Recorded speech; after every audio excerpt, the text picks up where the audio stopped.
কাল থেকে তো মন মেজাজ খুব একটা ভালো নেই। আর এমনিতেও আমি কাজের মধ্যে এতটাই ব্যস্ত হয়ে পড়েছি যে এখন সেরকমভাবে ভিডিওই আমি দিতে পারছি না। তো কী আর করবো বলো, সত্যি প্রচণ্ডই কাজের মধ্যে ব্যস্ত পড়েছি। আর আমি এটাই চাই, আমি সবসময় ব্যস্ত থাকতে চাই, আমি কোনো সময়তে ফাঁকা থাকতে চাই না। ফাঁকা থাকলেই না মনের মধ্যে উল্টোপাল্টা টেনশন চলে আসছে, অন্যরকম কথাবার্তা, মানে অন্যরকম ব্যাপার মাইন্ডে চলে আসছে। তো সেজন্য আমি নিজেকে সবসময় ব্যস্ত রাখতেই চাইছি। আর আমি যত ব্যস্ত থাকবো ততই ভালো থাকবো, সেটাই আমি নিজেকে এখন ভাবছি।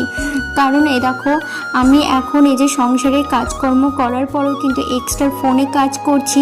তোমরা হয়তো অনলাইন আমাকে দেখতে পাচ্ছ ঠিকই, কিন্তু আমি ফেসবুকে সেরকমভাবে মানে অন থাকতে পারছি না। আমি এক্সট্রা অন্য কাজও করছি ফোনে থেকে। সেটা তোমাদেরকে এখন বলবো না, কিছুদিন পরে বলবো। তোমরা নিজেরাই আমাকে জিজ্ঞেস করবে, তখন আমি কোশ্চেনের রিপ্লাইটা দেবো। ওটা তোমাদের কাছে সারপ্রাইজ হয়েই থাকুক, কিছু দিনের অপেক্ষা করো, তারপরেই তোমরা জানতে পারবে। তো যাই হোক, আমি কিন্তু গরমে ঘেমে গেছি, রান্না যেহেতু করছিলাম। আর এসে দেখো রান্নার মানে সকালকে টিফিনটা কমপ্লিট হয়ে গেছে, তাই বরের টিফিনটা আমি তাড়াতাড়ি করে ঠান্ডা করতে দিলাম, যেহেতু নিয়ে যাবে, গরম নিয়ে গেলে তো তাড়াতাড়ি নষ্ট হয়ে যাবে দুপুরে। তার জন্য কিন্তু ফ্যানে হাওয়াই ঠান্ডা করতে দিতাম। আর এই দেখো এখানে যে বাসনগুলো দেখছো, সেই বাসনগুলো কিন্তু রাত্রে মেজে রেখেছিলাম, তার জন্য গোছানো হয়নি। তাই এখন এই যেগুলো সব গুছিয়ে নেব ভালো করে। দেখো সব গুছিয়ে নিলাম, জায়গাটা এখন কত সুন্দর লাগছে বলো তো। হ্যাঁ, আবার যখন বাসন দেবো তখন আবার অনেক হয়ে যাবে, বাসন ভর্তি হয়ে যাবে। তো যাই হোক, আবার কিন্তু বাসন এখনো আছে বেসিংয়ে, দেখবে কতগুলো বাসন। এই দেখো এই বাসনগুলো দেবো, তখন আবার ওখানে আবার ভালো করে গুছিয়ে দেবো।